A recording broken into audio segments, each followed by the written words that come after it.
आप देख रहे हैं हमारा YouTube चैनल दी सच्चा भारत और आज के इस बुलेटिन में आपका स्वागत है।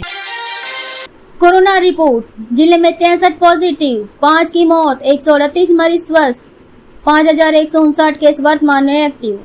जिले में कोरोना से 63 नए मरीज सामने आए। इस महीने यह दूसरा सबसे कम संक्रमितों का आंकड़ा है। इसके पहले 25 मई को 55 मरीज पॉजिटिव पाए गए थे। शनिवार को 138 मरीज स्वस्थ हुए, जबकि कोरोना संक्रमित 5 मरीजों की मौत हुई। यह 2 मौतें बांगड़ अस्पताल और 3 मौत जोधपुर एम्स में हुई, जबकि शनिवार को अब तक के सबसे सर्वाधिक 4326 लोगों का सैंपलिंग लिए गए। जिले में अब तक कोरोना के 34,115 मरीज सामने आ चुके हैं। इसमें से 28,966 मरीज स्वस्थ हो चुके हैं। जिले में 5,159 केस वर्तमान में एक्टिव है। जिले में कोरोना से अब तक 459 मौतें हो चुकी है। जिले में अब तक 2,85,480 लोगों के सैंपलिंग लिए जा चुके हैं। जिले का रिकवरी रेट भी 84.90% पहुँच गई है। मन कागदा में मर्द बताए दी, हमारा टाबर छोटा है, हमारी आंसू बूटी है, कमाना कोई है नहीं। सरकार ने हाथ जोड़ क्यों मन की सहायता दे तो बच्चा न पाल लो।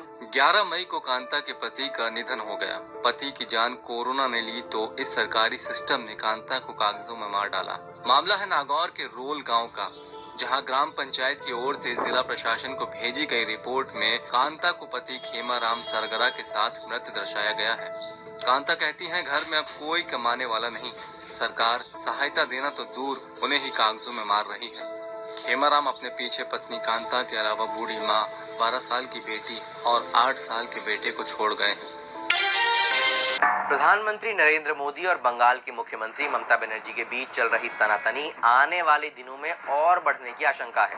राज्य के मुख्य सचिव को दिल्ली तलब किए जाने के आदेश से दीदी की सरकार तिलमिला गई है, लेकिन खेला होबे साफ दिखाई दे रहा है।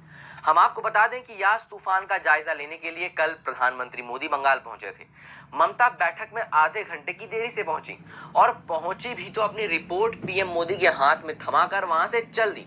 वो बैठक में प्रदेश भाजपा अध्यक्ष शुभेंदु अधिकारी को बुलाए जाने से नाराज थी। ममता के इसी रवैये पर गृह मंत्री अमित शाह, रक्षा मंत्री राजनाथ सिंह, भाजपा अध्यक्ष जेपी नड्डा समेत कई नेताओं ने ट्वीट कर इसे ममता सरकार का अहंकारी कदम बताया था। इस बीच ममता बनर्जी ने कहा कि उन्हें दिल्ली से कोई उम्मीद नहीं है। वो खुद ही राहत कार्यों के लिए 1000 करोड़ रुपए जारी कर रही हैं। चुनाव के बाद भी दिल्ली और कोलकाता में बढ़ रही तल्खियां साफ बता रही हैं कि आने वाले दिनों में खेला और जोर से होबे और इस खेला में पिसेगी बंगाल की जनता ही। दिल्ली में वैक्सीन को लेकर सियासत तेज होती जा रही है। दिल्ली की केजरीवाल सरकार वैक्सीन की किल्लत के लिए केंद्र को जिम्मेदार बता रही है। वहीं केंद्र सरकार का कहना है कि वो पहले की तरह ही दिल्ली को वैक्सीन की सप्लाई कर रही है। दिल्ली के उप मुख्यमंत्री मनीष सिसोदिया ने केंद्र सरकार पर गंभीर आरोप लगाए हैं।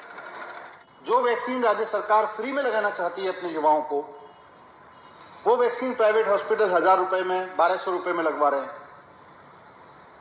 तो राज्य सरकार कहती है हमें अपने युवाओं को वैक्सीन लगानी है, तो केंद्र सरकार कहती है हमारे पास वैक्सीन नहीं है, कंपनियों के पास वैक्सीन नहीं है। प्राइवेट हॉस्पिटल्स को लगातार वैक्सीन उपलब्ध कराई जा रही है ताकि वो 1200 रुपए में लगा सकें, 1000 रुपए में लगा सकें। साथ ही मनीष सिसोदिया का कहना है कि जब वैक्सीन नहीं है और राज्य सरकारों को वैक्सीन उपलब्ध नहीं कराई जा रही है, तो प्राइवेट अस्पतालों के पास वैक्सीन कहां से आ रही है। देश में कोरोना के कारण अनाथ हुए बच्चों के लिए केंद्र सरकार ने बड़ा ऐलान किया है। ऐसे बच्चों को पीएम केयर्स फंड से 10 लाख रुपए की मदद दी जाएगी। उनकी पढ़ाई का खर्च भी इसी फंड से उठाया जाएगा। 18 साल की उम्र तक हर महीने आर्थिक मदद भी दी जाएगी। इसके अलावा उनकी उम्र 23 साल होने पर भी 10 लाख रुपए की सहायता मिलेगी। प्रधानमंत्री कार्यालय के मुताबिक कोरोना के कारण माता पिता या अभिभावक दोनों को खोने वाले सभी बच्चों को पीएम केयर फॉर चिल्ड्रन योजना के तहत मदद दी जाएगी। इन बच्चों को आयुष्मान भारत योजना के तहत 5 लाख रुपए तक का स्वास्थ्य बीमा भी दिया जाएगा। इसका प्रीमियम पीएम केयर फंड से दिया जाएगा। हायर एजुकेशन के लिए अगर लोन लिया है तो उसमें भी राहत दी जाएगी। इस लोन का ब्याज भी इसी फंड से दिया जाएगा। नगर निगम प्रशासन द्वारा आदर्श नगर मोक्ष धाम से बायोमेडिकल वेस्ट उठाने की कोई व्यवस्था नहीं की गई थी। नतीजन शमशान घाट से सफाई कर्मचारी बायोमेडिकल वेस्ट को खुले कचरा डिपो पर डालकर यहीं इसे जलाकर निस्तारित कर रहे थे। हालांकि अब यहाँ कोविड वेस्ट कंटेनर लगाया गया है। इस कंटेनर में इकट्ठे हुए बायोमेडिकल वेस्ट को संबंधित फर्म द्वारा कलेक्ट कर लिया जाता है। हेरिटेज निगम कमिश्नर अवधेश मीणा ने बताया कि कोरोना मृतकों का अंतिम संस्कार आदर्श नगर शमशान में किया जा रहा है। वहां PPE kit, hand gloves, mask और दूसरे बायोमेडिकल वेस्ट के लिए कोविड वेस्ट कचरा पात्र लगवाया गया है और इंट्रोमेडिक्स इंडिया प्राइवेट लिमिटेड कंपनी को शमशान घाट से भी बायोमेडिकल वेस्ट उठाने के निर्देश दिए गए हैं। कोटा संभाग में ब्लैक फंगल अब अपने पैर पसार रहा है। मेडिकल कॉलेज के एमबीएस अस्पताल में अब तक 70 मरीज आ चुके हैं जो कि ब्लैक फंगल से संक्रमित थे। इनमें से कुछ मरीज या तो बिना उपचार कराए ही चले गए या फिर स्वयं की मर्जी से रेफर हो गए, जबकि बचे हुए मरीजों में से 25 के ऑपरेशन अब तक एमबीएस अस्पताल में हो चुके हैं। वहीं 6 मरीज ऐसे हैं जिनको अभी ऑपरेशन का इंतजार है। उनका ऑपरेशन एक आध दिन में हो जाएगा। करीब 65 से 70 पेशेंट एडमिट हो चुके हैं। ये एग्जैक्ट आंकड़ा आपको मैं इसलिए नहीं दे पा रहा हूँ कि कुछ मरीज आते हैं, भर्ती होते हैं, फिर चले जाते हैं, या तो लामा हो जाते हैं या एब्सकॉन्ड हो जाते हैं। सभी का इलाज चल रहा है, पर अभी जिनके ऑपरेशन किए हैं करीब करीब ठीक लग रहे हैं, ठीक चल रहा है उनका इलाज, स्वस्थ हो रहे हैं वो धीरे धीरे। दवाई अगर उसको लग जाए तो उसके चांसेस काफ़ी कुछ बेहतर हो जाएंगे ऑपरेशन के बाद। मतलब हम ये मान के चलते हैं कि 100 में से 50% हम लोग अचीव कर लेंगे, 50% पेशेंट ठीक होके चले जाएंगे। कोटा जिले में पश्चिमी विक्षोभ और चक्रवाती तूफान का असर देखने को मिला। शनिवार को मौसम में 42.5 डिग्री टेम्परेचर ने दिन भर धूप और गर्मी से बेहाल कर रखा था। वहीं शाम को मौसम ने पलटवार लिया। शहर के 42 किमी प्रति घंटे की रफ्तार से तेज तूफान ने तहस नहस कर दिया, जिसमें बिजली के खंभे तक उखाड़ दिए। कोटा में आए तूफान से आज एक बड़ा हादसा हो गया।